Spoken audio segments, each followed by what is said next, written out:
Assalamualaikum warahmatullahi wabarakatuh. Perkenalkan, nama saya Putri Dewiyanti Oktavia dengan NIM A231210078. Saya dari kelas C, Prodi Pendidikan Matematika. Di sini saya akan menjelaskan mengenai yang pertama ialah kedudukan bahasa, yaitu bahasa Indonesia sebagai bahasa nasional dan bahasa Indonesia sebagai bahasa negara. Dan juga saya akan menjelaskan mengenai fungsi, apa saja fungsi bahasa.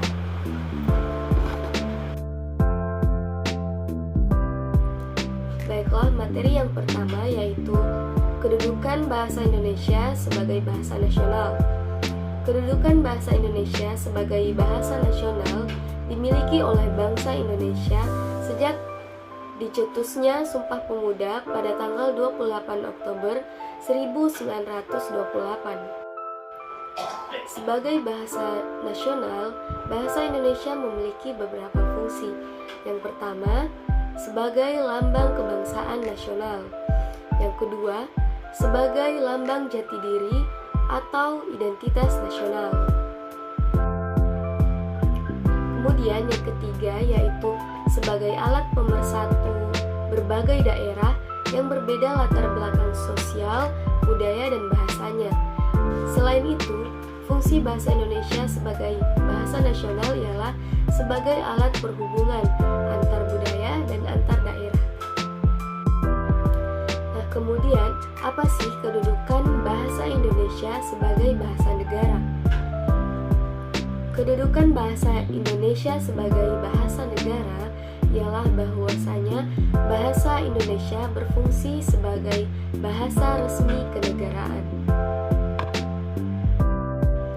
Selain itu, bahasa Indonesia juga berfungsi sebagai bahasa pengantar pendidikan, bahasa komunikasi tingkat nasional, bahasa media massa, serta sebagai bahasa pengembangan dan pemanfaatan ilmu pengetahuan dan teknologi.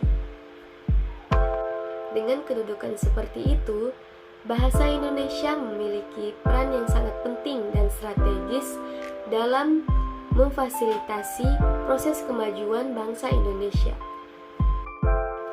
Kemudian kita masuk ke materi selanjutnya, yaitu mengenai fungsi bahasa. Apa saja fungsi bahasa itu?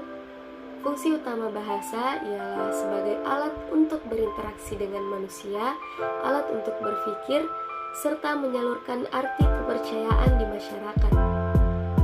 Contohnya bagaimana ketika kita dapat berkomunikasi dengan orang yang memiliki bahasa yang sama. Dengan begitu, kita dapat berinteraksi dengan mudah karena memiliki bahasa yang sama.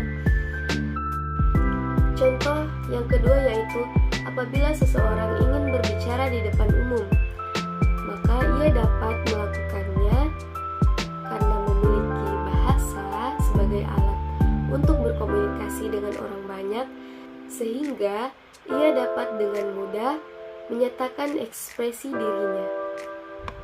Yaitu tadi pemaparan materi dari saya mengenai kedudukan bahasa, yaitu bahasa nasional dan bahasa negara, kemudian fungsi-fungsi bahasa serta contoh.